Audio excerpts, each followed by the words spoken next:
boa noite a todos, para aqueles que eu não cumprimentei ainda. Muito obrigado pela presença de todos vocês. Como sempre falo, não fossem vocês eu também não teria um propósito de vir aqui. Então, obrigado pela presença. Hoje, meu nome é Tiago, para quem não me conhece. Eu sou um dos voluntários da casa. E hoje a gente vai falar um pouquinho sobre o capítulo 20 do Evangelho segundo o Espiritismo, os trabalhadores da última hora. Jesus, ele falava bastante por parábolas, né? E uma dessas parábolas, ele conta uma historinha mais ou menos assim. Eu vou trazendo as palavras atuais, vamos dizer. Tinha um senhor que ele tinha uma obra, só que ele precisava de gente para trabalhar nessa obra para ele. E ele não tinha ninguém, estava faltando mão de obra. E aí ele saiu às 3 da manhã na rua procurando trabalhadores que poderiam ajudar ele a executar aquele trabalho, né? E 3 horas da manhã ele encontrou alguns trabalhadores que aceitaram ganhar aí, vamos dizer, R$100 para executar o trabalho, né, na obra dele. Eu ia trabalhar todo o dia até às 5 da tarde. Beleza. Passou-se um tempinho, 6 horas, ele saiu novamente e foi procurar mais trabalhadores. Precisava de mais mão de obra. Pois bem, encontrou mais trabalhadores. E também ia pagar os mesmos R$100. Continuou a caminhada. Em 9 horas da manhã, ele encontrou mais trabalhadores que foram trabalhar para ele. 11 horas da manhã, ele pegou mais trabalhadores para trabalhar. Todos iam receber a mesma quantia. Então, todo mundo trabalhou, ele trabalhou junto, e ao fim do dia, todo mundo ia receber os R$100. Pois bem, ele pagou todo mundo, mas aqueles trabalhadores que começaram a trabalhar 3 horas da manhã se acharam injustiçados. Por quê? Porque eles trabalharam todo esse período para receber a recompensa de R$100. E os demais também. Então aqueles que começaram a trabalhar às 11 horas receberam também os mesmos R$100, mas trabalharam menos. E aí ele responde assim: por que reclamais? Eu paguei o que a gente combinou. Não paguei nem a menos, nem a mais. Com todos eu combinei os R$100 e todos trabalharam. Então, segue sua vida. Eu paguei pelo trabalho de vocês. Essa é a recompensa. Vocês trabalharam e eu paguei. Ok. O que Jesus queria dizer com essa parábola? E aí que entra o título desse evangelho de hoje. Os trabalhadores da última hora. Pegando essa historinha e fazendo uma analogia para os nossos dias atuais, quem são os trabalhadores da última hora? Todos nós, adeptos do Espiritismo. O que são essas obras? Todo o conteúdo do Evangelho, a prática do conteúdo do Evangelho, todo o exemplo que Jesus veio nos mostrar.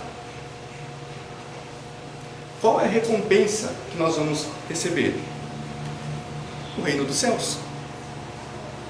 Então, se todos nós queremos ir para o céu, estar ao lado de espíritos do bem, nós somos os últimos trabalhadores. Ou seja, nós que estamos aqui nos guiando através do ensinamento do Espiritismo, é como se fosse a nossa última oportunidade de a gente se melhorar, de a gente praticar as obras do Senhor.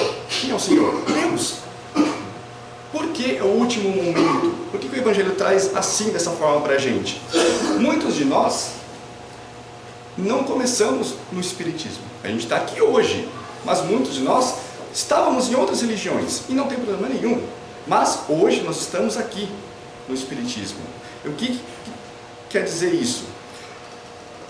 Deus, Ele nos trouxe Moisés. Depois Ele nos trouxe Jesus. Dando sequência ao trabalho de Jesus, os profetas. Hoje, nós estamos, depois de 1800 anos, Ele trouxe o quê? O Espiritismo. O que mais precisa Deus mandar para a gente saber o que tem que ser feito? Será que a gente não aprendeu ainda? Por isso, a última hora. O Espiritismo é o último recurso que Deus vai nos mandar para falar: gente, É assim que tem que seguir. Eu já mandei Moisés, muitos não aprenderam. Eu já mandei Jesus, que foi crucificado, muitos não aprenderam. Eu mandei outros ensinamentos, não aprenderam. Eu mandei o Espiritismo, agora é a hora. Se a gente não se guiar pelo que está no Evangelho, segundo o Espiritismo, e que são os exemplos práticos de Jesus, o que mais a gente precisa?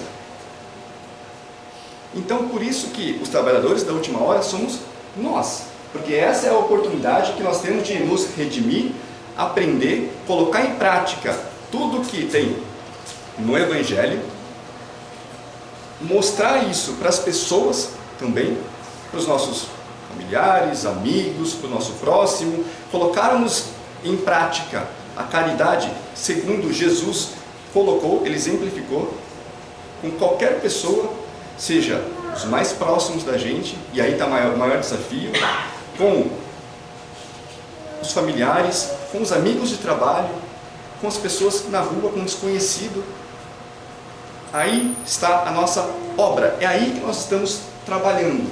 E não importa se a gente chegou agora no Espiritismo, se a gente chegou há anos atrás, quantas encarnações todos nós já tivemos perante essa aqui que a gente está agora? Ninguém sabe. Quantas oportunidades Deus já nos deu para a gente aprender e colocar em prática tudo que já foi mostrado. O Evangelho aqui, ele diz... cadê?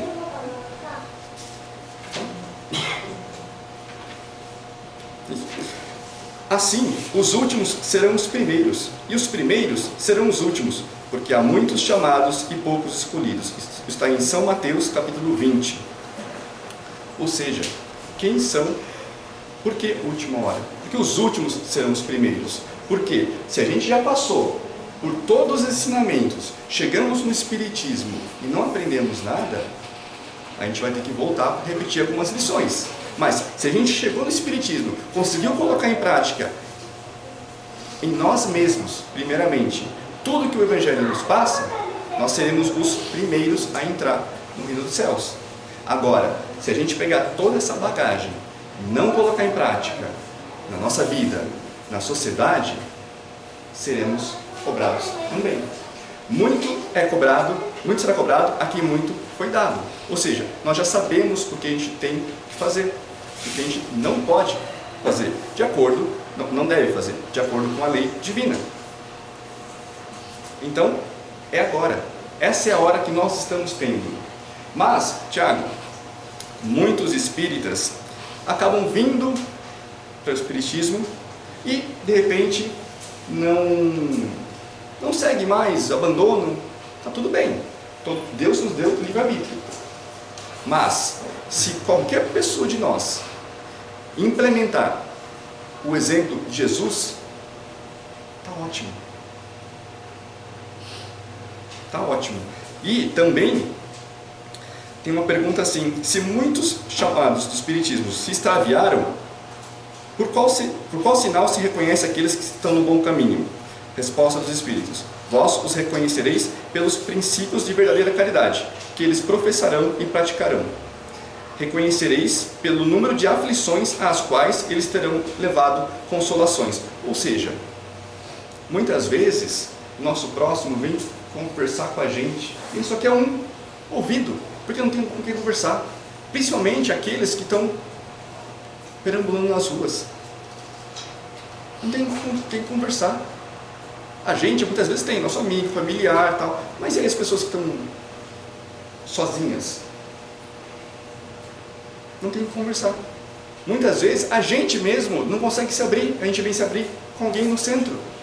Está tudo bem. O que a gente precisa praticar também é a caridade do ouvir. Muitas vezes a pessoa ela quer um consolo, e uma palavra de consolo que a gente coloca, de fortalecimento, ela já sai toda animada, toda revigorada. Com nós é a mesma coisa. Os obreiros do Senhor. Começa assim: atingistes o tempo do cumprimento das coisas anunciado para a transformação da humanidade. Felizes serão aqueles que tiverem trabalhado na seara do Senhor. Ou seja, todos nós temos que levar a palavra de Jesus para frente, levar os exemplos dele para frente. Obviamente, é trabalhoso, é desafiador. Amar como ele amou, dar a outra face como ele deu. É muito difícil, é muito trabalhoso, mas todos nós temos as ferramentas necessárias. Nós somos, eu costumo falar que nós somos exemplo, nós temos Deus dentro de nós. Deus é todo perfeito, então quer dizer que a perfeição também está dentro de nós. Ok? Beleza. Deus é paciência? Sim. Deus é amor? Sim. Deus é caridade? Sim. Então a gente tem a caridade dentro da gente, a gente tem a paciência dentro da gente. Só que o que a gente precisa é colocar em prática todas essas virtudes, paciência principalmente, mas todas as virtudes, naqueles momentos que a gente vai estar sendo testado. Deus não vai nos dar paciência, porque ela já está dentro de nós, mas nos colocará em situações em que teremos que treinar essa paciência, teremos que treinar a benevolência, teremos que treinar a caridade. E a partir do momento que a gente conseguir realmente fazer como Jesus fazia lá atrás, aí sim a gente vai estar mais próximo do reino dos céus, que é a recompensa da nossa obra. E toda a obra que a gente está colocando aqui. A gente costuma falar também que cada benfeitoria que a gente está fazendo aqui é um tijolinho que a gente está mandando lá para a espiritualidade, para o nosso, quando a gente chegar lá, a gente tem alguma coisa construída.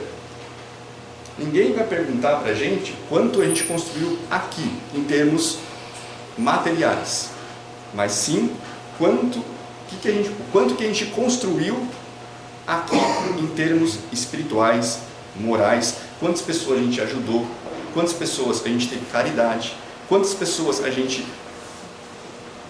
auxiliou, assim como Jesus auxiliava a todos. É difícil para todos nós.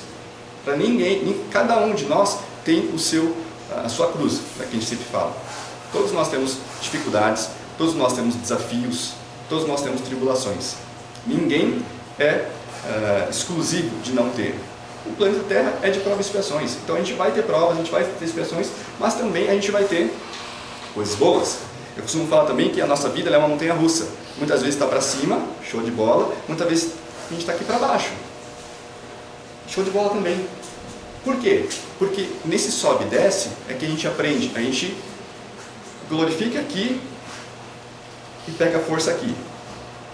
Eu costumo falar também que esse sobe e desce é parecido com um exame de eletrocardiograma, já que nosso coração está batendo para cima e para baixo. Por quê? Porque se fosse uma linha contínua, o que acontece quando a gente tem uma linha contínua no eletro? Nosso coração parou, essa vida se encerrou. Então é por isso que nós temos que sim agradecer no momento bom e pegar forças para subir de novo no momento desafiador. E assim é a vida de todo mundo. Tem hora que cansa para todos nós. Mas Deus não dá uma cruz mais pesada do que a gente não conseguir carregar. Então nós, espíritas, temos a obrigação de implementarmos na nossa vida, na sociedade, tudo aquilo que a gente aprendeu. Felizes serão aqueles que terão dito aos seus irmãos: irmãos, trabalhemos juntos e unamos nossos esforços, a fim de que o Senhor encontre a obra pronta à sua chegada. Mas ai daquele que, por suas dissensões, terão retardado a hora da colheita, porque a tempestade virá e serão carregados no turbilhão. Ou seja, vamos trabalhar. Esse é o momento. Não precisa a gente, de repente, fazer um alarde, mas vamos ajudar nosso próximo, nosso vizinho, alguém que está na rua, alguém que precisa de uma palavra amiga, um familiar, uma simples ligação para alguém que está longe, para ouvir a voz, para conversar, gastar uns momentos. Por que não? Antigamente a gente tinha a limitação do espaço físico, às vezes era difícil ir no orelhão, hoje nem precisa no orelhão mais. Então vamos fazer, vamos colocar em prática tudo aquilo que Jesus nos mostrou, tudo aquilo que Ele pede que a gente faça, porque nós somos, sim, os trabalhadores da última hora. Essa era a mensagem de hoje. Agradeço mais uma vez a atenção de vocês e estamos aqui próximo.